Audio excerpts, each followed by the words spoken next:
इस टाइम पे या तो अपने आप को बना लो या तो अपने आप को बिगाड़ लो। अब तुम्हारे हाथ में है कि तुम्हें क्या करना है। सो फ्यूचर तुम्हारे हाथ में ही है। अब पता नहीं क्या होगा तुम्हारे फ्यूचर का। अगर तुम चाहो तो उसको अच्छे तरीके से एक बार बना लो या तो फिर उसको खराब कर दो एकदम।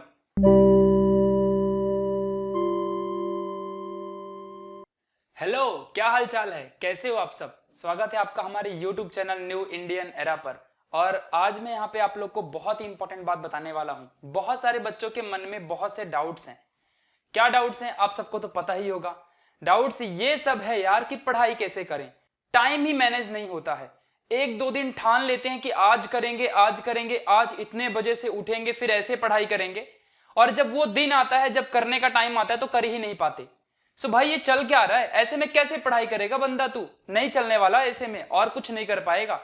10th के बाद 11th में मूव कर रहे हो या फिर 9th के बाद 10th में मूव कर रहे हो, तो ये जो क्रूशियल टाइम होता है बहुत ज्यादा इंपॉर्टेंट। इस टाइम पे आप सबको बहुत मेहनत करनी पड़ती है। इस टाइम पे या तो अपने आप को बना लो या तो अपने आप को बिगाड़ लो। अब तुम्हारे हाथ में है कि तुम्हें क्या करना है। सो फ्यूचर तुम्हारे हाथ में ही है। अब पता नहीं क्या होगा तुम्हारे फ्यूचर का। अगर तुम चाहो तो उसको अच्छे तरीके से एक बार बना लो या तो फिर उसको खराब कर दो एकदम।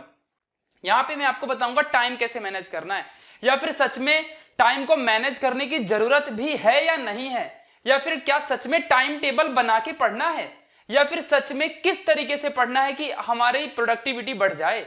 यार देखो यार, सो सिंपल बात है कि हमें अपने आउटपुट को अच्छे से क्वालिटाइज करना है, यानी क्वालिटी उसकी बढ़ानी है एंड नथिंग। यानी हमारा जो आउटपुट है वो बेस्ट होना चाहिए, और बाकी इससे कोई फर्क नहीं पड़ता कि हम टाइम के हिसाब से पढ़ते हैं या हम लोग एक डिसिप्लिन के हिसाब से पढ़ते हैं या फिर हम प्रॉपर प्रैक्टिस करते हैं या फिर किस तरीके से पढ़ते हैं, इससे कोई फर्क नहीं पड़ता है। सो गाइज, अब मैं आप सबको बता दूं कि थोड़ा सा पास में आ जाओ और फिर हम लोग यहाँ पे डिस्कस करेंगे क्या है। चलो यार, आज मैं तुमको सारी चीजें बता दूंगा कि क्या कैसे है और कैसे आपको स्टडी करनी है। सारे टाइमिंग के बारे में आप सबको यहाँ पे समझा दूंगा, ठीक है। सो आप सबके मन में बहुत सारे डाउट्स होंगे कि हाउ टू मैनेज एवरीथिंग। बहुत सारे सब्जेक्ट हैं, फिजिक्स है, केमिस्ट्री है, मैथ्स है, बायोलॉजी है, साइंस सब्जेक्ट 10th वालों के लिए है, मैथ्स है, एसएसटी, हिस्ट्री, ज्योग्राफी, सभी बच्चों के लिए सब कुछ सब्जेक्ट है। तो कैसे मैनेज करना है ये सब कुछ तुम्हारे दिमाग में बहुत कुछ चल रहा होगा, झंझट आ रही होगी। 10th के बाद एडमिशन भी लेना है, सीईटी भी आ रही है, तो कहां जाना है, कैसे करना है, बहुत से प्रश्न तुम्हारे मन में आ रहे होंगे। साइकोलॉजिकली कह रहा है तुम्हारा भाई, ठीक है। So what about 10th CET, और कैसे मैनेज करना है सभी को, और फिर 11th में जा रहे हो तो उसके लिए क्या क्या तुम्हारे पास प्रॉब्लम्स है और कैसे कैसे उसे हैंडल करना है। बहुत झंझट है भाई। 10th का सीईटी पढ़ें या फिर हम लोग अपना यहाँ पे सीईटी के साथ साथ अपने 11th को मैनेज करें, या फिर साइंस पढ़ें, मैथ्स पढ़ें, फिजिक्स पढ़ें, केमिस्ट्री पढ़ें, किस चीज को पहले पढ़ें, कैसे मैनेज करें, क्या क्या करें, कुछ नहीं पता है। सो यार यहां पे मैं तुम्हें सब कुछ बताऊंगा कि कैसे क्या क्या करना है। गाइस, एक छोटी सी बहुत ही इंपॉर्टेंट रिक्वेस्ट है कि अगर आप सब लोग यहां पर एनटीएससी यानी नेशनल टैलेंट सर्च एग्जामिनेशंस की पढ़ाई करना चाहते हो, तो मैं आप सबको बता दूं कि यहां पे आप लोग जाकर के अनअकैडमी में पढ़ सकते हो। बहुत से टीचर्स यहाँ पे जो स्टेज 2 आ रहा है वो सारे बच्चे यहाँ पे पेपर दे सकते हैं एनटीएससी का।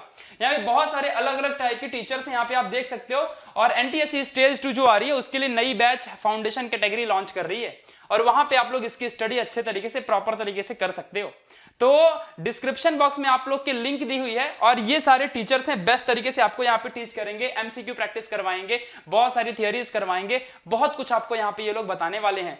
तो आप लोग इनके साथ यहाँ पे अपनी स्टडी को प्रॉपर तरीके से एनटीएससी की करवा सकते हो, पूरे ऑल ओवर इंडिया के सारे बच्चे, ठीक है। तो ये थोड़ा सा अपॉर्चुनिटी का फायदा उठा लो, और डिस्क्रिप्शन बॉक्स में आपकी लिंक मिल जाएगी, वहां से भी आप लोग यहाँ पे ज्वाइन कर सकते हो। तो चलिए फिर मूव करते हैं अपने मेन टॉपिक की तरफ, एग्जैक्टली कि करना क्या है। सबसे एक इंपॉर्टेंट बात तुम्हारा भाई बताएगा, उसे एकदम हमेशा याद रखो दिमाग में और उसी को फॉलो करना। भाई मैंने खुद फॉलो किया, इसलिए मेरे को थोड़ा बहुत जो भी मिला है सब इन्हीं चीजों की वजह से मिला है। तुम्हें भी यही मिलेगा और तुम बहुत आगे बढ़ सकते हो। तो देखो यार, मैं तुम्हें बता देता हूं, यहाँ पे देखो, टाइम बेस्ड बाउंडिंग करनी है या फिर टारगेट बेस्ड बाउंडिंग करनी है। देखो यार, मैं एकदम सिंपल सी बात तुम्हें कहता हूं कि जो बंदा कहता है ना कि सुबह 7 बजे उठूंगा, कल फिजिक्स पढ़ूंगा, फिजिक्स के 3 चैप्टर फाड़ के रख दूंगा, कुछ नहीं होने वाला। साइकोलॉजिकली कह रहा हूं, कुछ नहीं होने वाला। तो अगर तुम अपने दिमाग को, हमारा दिमाग फ्रीडम चाहता है, और अगर तुम अपने दिमाग को ऐसा कहते हो कि मैं कल सुबह उठूंगा और 6 बजे उठ के और 3 घंटे तक लगातार पढ़ूंगा, एमसीक्यू कर लूंगा, फिर सारे के सारे सॉल्व एग्जांपल, एक्सरसाइज, रीडिंग सब कुछ कर लूंगा, कुछ नहीं कर पाओगे। बहुत ज्यादा जोश में हो तो 3 दिन करोगे, चौथे दिन नहीं कर पाओगे। तो फिर क्या करोगे? टाइम बेस्ड बाउंडिंग नहीं करनी है, क्योंकि हमारा दिमाग फ्रीडम चाहता है, हम अपने आप को बाउंड नहीं कर सकते। हम लोग क्या करेंगे, टारगेट बनाएंगे कि आज मेरे जीवन का हर दिन का टारगेट बनाना है कि आज मेरे लाइफ का ऐसा दिन है कि जहां पर मैं फिजिक्स का एक चैप्टर को पूरे दिन में खत्म करूंगा, चाहे उसके लिए मुझे जो करना पड़े। मैं रात को मोबाइल यूज नहीं करूंगा, मैं पूरे दिन भर फोन यूज नहीं करूंगा, या फिर मैं सिर्फ स्टडी के लिए फोन यूज करूंगा, या तो फिर सिर्फ मैं आज सिर्फ नोट्स बना लूंगा अच्छे से, बाकी कुछ नहीं करूंगा। लेकिन आज के आज मुझे फिजिक्स का पहला चैप्टर खत्म करना है, या मुझे साइंस का पहला चैप्टर खत्म करना है, या मैथ्स की मुझे ये प्रैक्टिस करनी है। यानी टारगेट बेस्ड बाउंडिंग अपने आप को करनी है। अपने आप को ऐसा बाउंड कर लो यार कि मतलब टारगेट बेस्ड, यानी कि आज मुझे ये करना है, ये मुझे अचीव करना है, तो मुझे करना है, दैट सो सिंपल, इसके अलावा और कुछ नहीं। इस तरीके से अगर तुम आगे जाओगे तो डेफिनेटली तुम सक्सेसफुल हो जाओगे, वरना तो फिर तुम ही जानो कि तुम्हारा फ्यूचर क्या होगा। अगर तुम टाइमिंग के हिसाब से जाते हो तो तुम कभी नहीं कर पाओगे। देखो ये सबसे बेस्ट टाइम का मैनेजमेंट है। दुनिया के 80% बच्चे सिर्फ यही सोचते हैं कि मैं टाइम टेबल प्रॉपर बनाऊंगा या बनाऊंगी और फिर उसे मैं फॉलो करूंगा या करूंगी एंड देन मैं सक्सीड हो जाऊंगी, बट ऐसा नहीं होता। 80% बच्चों में से सिर्फ 40% बच्चे इसको फॉलो कर पाते हैं, बट इस वाले में डेफिनेट सक्सेस आपको मिल सकती है। टारगेट बनाओ, उस टारगेट को अचीव करो, फिर नया टारगेट बनाओ, फिर उसको अचीव करो, फिर नया टारगेट बनाओ, फिर उसको अचीव करो, फिर नया टारगेट बनाओ, फिर उसको अचीव करो। तो इस बात को आप सबको हमेशा याद रखना है कि यार आप लोगों को टारगेट बेस्ड स्टडी ही करनी है। मतलब अगर आप टारगेट बना के पढ़ोगे तो डेफिनेटली आप सक्सेसफुल हो जाओगे, चाहे कुछ भी हो जाए। गारंटेड सक्सेस आपको मिलेगी ही मिलेगी, मिलेगी ही मिलेगी, चाहे कुछ भी।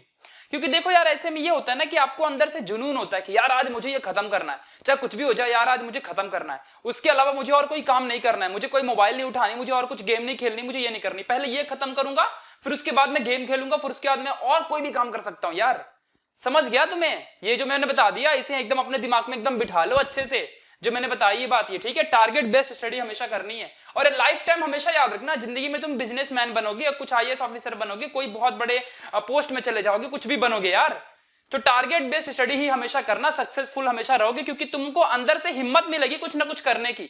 इसलिए मैं ये करने कह रहा हूं, इसमें हमेशा आपको फोकस करके रखना है। चलिए मैं अब आपको एक बात बता दूं जिसमें आप लोग को बहुत फायदा होने वाला है।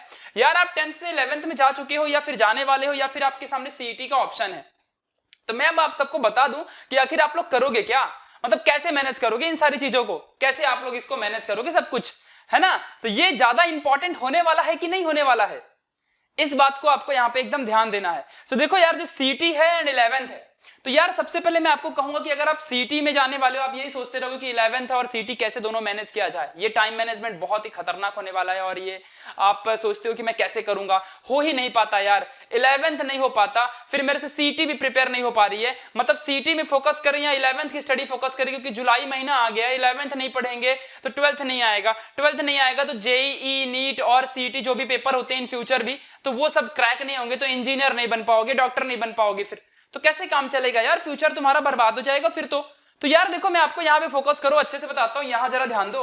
सीटी है, 4 सब्जेक्ट आने वाले, 25-25 मार्क्स के सारे सब्जेक्ट होने वाले हैं। साइंस 25 मार्क्स का, एसएसटी 25 मार्क्स का, इंग्लिश 25 मार्क्स का, मैथ्स भी आपका 25 मार्क्स का है। 100 मार्क्स यहाँ पे हैं। मैं कसम से कहता हूं कि इतने बुद्धू तो हो नहीं, 10th में कुछ ना कुछ तो आपने पढ़ा ही होगा, कुछ ना कुछ तो आपको आता होगा। तो मैं आप सबको एक बात बता दूं कि सिर्फ और सिर्फ आपको रिवाइज करना है, सिर्फ और सिर्फ आपको रिवीजन में फोकस करना है एंड नथिंग, ठीक है। और रिवीजन करने के बाद यहां पे आपको करनी है सिर्फ और सिर्फ एमसीक्यू प्रैक्टिस एंड नथिंग, सिर्फ और सिर्फ आपको एमसीक्यू प्रैक्टिस करनी है। और इसकी गारंटी, मैं कोई प्रमोशन नहीं कर रहा हूं अपना वाला, मैं इसकी गारंटी आपको मैं दिलाता हूं। हमारे YouTube channel new Indian era में एक्सीलेंट बैच लॉन्च हुई है, जहां पे साइंस की खुद मैं, एसएसटी, मैथ्स और इंग्लिश सभी की प्रिपरेशन करवा रहा हूं मैं आप लोगों की, सभी सब्जेक्ट की प्रिपरेशन मेंटी क्विजेस के फॉर्म में एमसीक्यू की प्रैक्टिस करवा रहा हूं। तो आप हमारे साथ ये कर सकते हो, सिर्फ जिस टाइम पे मैं एमसीक्यू करवाता हूं उसी टाइम पे लेक्चर देखो ना। सारी की सारी वीडियोस अभी भी डाली हुई है, जाके सब वॉच कर लो, सारे प्रैक्टिस 3-3 4-4 चैप्टर पढ़ा के हो चुके हैं। तो जाओ ये सीटी खत्म करो, डेली प्रैक्टिस करो, डेली प्रैक्टिस करोगे डेफिनेटली सक्सेसफुल बन जाओगे। सीटी का काम खत्म। देखो यार जो इंसान ज्यादा सोचता है, बहुत ज्यादा सोचता है, वो कभी सक्सेसफुल नहीं होता, ये बात ध्यान रखना। आचार्य चाणक्य ने कहा था अपने टाइम पे, आज से 2000 साल पहले, कि बहुत ज्यादा ओवर थिंकिंग भी एक इंसान को खत्म कर देती है। हमेशा ना कम सोचो बट फोकस्ड रहो, जो सोचो वो करके दिखाओ, दैट्स इट। जो सोचो उसको करके दिखाने के लिए टारगेट फिक्स करो, उस टारगेट को अचीव करो, फिर सोचो, फिर टारगेट बनाओ, फिर उसको अचीव करो, फिर सोचो, फिर टारगेट बनाओ, फिर उसको अचीव करो। इसी तरीके से आगे बढ़ो, डेफिनेटली सक्सेसफुल बन जाओगे, पक्का कह रहा हूं, गारंटीड। सोच लो इतना, ठीक है। तो इस चीज को आपको हमेशा ध्यान रखना है। तो ज्यादा सोचना नहीं है, सीटी की सिर्फ मेंटी क्विजेस या एमसीक्यू प्रैक्टिस ही करनी है एंड नथिंग, आपका हो जाएगा काम। बात करते हैं 11th की। अब देखो यार, ऐसा तो नहीं कि सिर्फ सीटी में फोकस करोगे, अगस्त महीने में सीटी होगी, फिर अगस्त के बाद से 11th शुरू करोगे। अगर ऐसा करते हो तो फिर तो तुम गए काम से, ठीक है। तो देखो यार, 11th भी अभी से शुरू करना है, डरने का नहीं। दिन के जो भी हम लोग मेंटी क्विज करवाते हैं उसको एकदम गेम जैसा करवाते हैं, बहुत मजा आएगा। पूरा महाराष्ट्र आपका नाम जान सकता है, पूरा लाइव होता है यहाँ पे। तो ये एक्सीलेंट बैच ज्वाइन कर लो, फ्री ऑफ कॉस्ट है सब। यूट्यूब के अंदर सारे अलग अलग टीचर्स अलग अलग टाइमिंग पे ये सब लेते हैं, ये सब आप देख सकते हो। 11th की बात करते हैं, 11th की, ठीक है। देखो इस अच्छा सीईटी की लिंक हमारे यूट्यूब चैनल में ही दी हुई है, आप जाके अच्छे से उसे देख सकते हो। 11th की बात करते हैं, फिजिक्स, केमिस्ट्री, बायो और मैथ्स, ये 4 सब्जेक्ट हैं।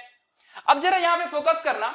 एक बात बताता हूं, जैसा कि मैंने कहा कि टारगेट बेस्ड स्टडी करनी है 11th के लिए, टारगेट बेस्ड स्टडी ही करनी है 11th के लिए।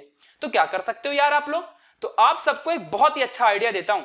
देखो सबसे पहले आज तुम सुबह उठे, या फिर चलो समझो कल तुम्हें उठना है और आज तुम रात को सोने वाले हो, तो आज ही मन में क्या करोगे, कोई कहीं लिखने की कोई जरूरत नहीं है। लिखना क्यों होता है मैं आगे समझा दूंगा। देखो यार, लिखते क्यों है, जो हमें समझ में नहीं आता, जो हमें याद नहीं रहता, उसको हम लिखते हैं। लिखने का काम सिर्फ इसीलिए होता है, नहीं तो लिखता कोई नहीं है। पहले के जमाने में जो लोग हुआ करते थे वो सब मेमोराइज करके रखते थे, लिखते कुछ नहीं थे। फिर जब लोगों को भूलना शुरू हुआ तो लोग लिखना शुरू कर दिए।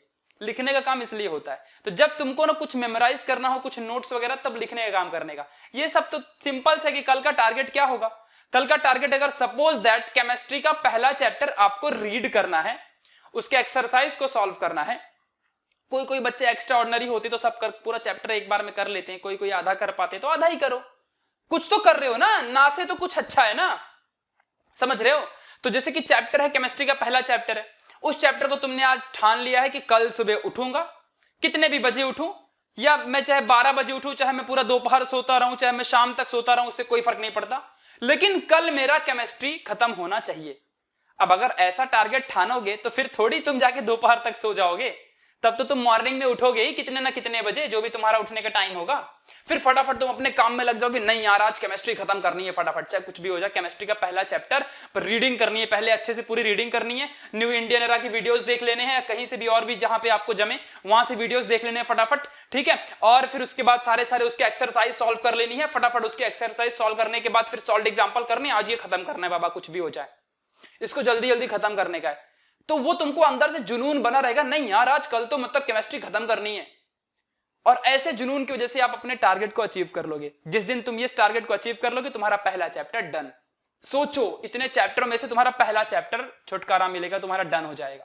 तो ये जो टेक्निक बताया हूं, इस टेक्निक को फॉलो करो, बहुत आगे जाओगे, सच कह रहा हूं, बहुत आगे जाओगे, सच कह रहा हूं, ठीक है। तो इसे अच्छे से फॉलो करो।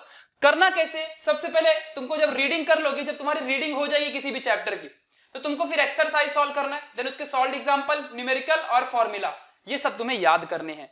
ये सब करोगे तो आगे बढ़ोगे, समझ गया अच्छे से। तो इस तरीके से इन चीजों को आपको फॉलो करना है और तब जाके आप सक्सेसफुल बनोगे। मेरी बातों को लास्ट तक एकदम अच्छे से याद रखना कि यार कभी भी आपको कॉन्सेप्ट पे फोकस करना है। Just focus on concept, not on the number of hours you studied. तुमने कितने घंटे पढ़े उससे कोई फर्क नहीं पड़ता है, तुमने कितना आउटपुट निकाला उससे मतलब है।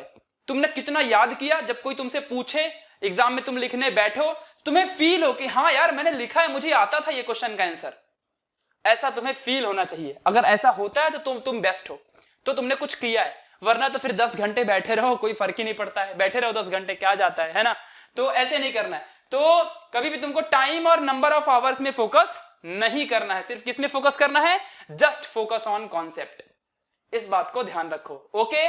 सो आपको सबसे पहले कह देता हूं कि मैं हमेशा तुम्हारे साथ हूं, हर घड़ी हर पल, किसी भी टाइम पे कुछ भी आपको कैसा भी किसी भी चीज की जरूरत पड़े, जस्ट कमेंट बॉक्स में उस चीज को डाल दो, अपनी प्रॉब्लम डाल दो, उसका सॉल्यूशन लेके तुम्हारा भाई तुम्हारे सामने आ जाएगा, ठीक है गाइस। मैंने शुरुआत में अपना नाम ही नहीं बताया था, माय नेम इज प्रशांत और आप देख रहे थे new Indian era YouTube channel, जिसके अंदर 9th से लेकर के 12th तक की सारी study free of cost science subject के लिए मिलती है एंड मैथमेटिक्स के लिए।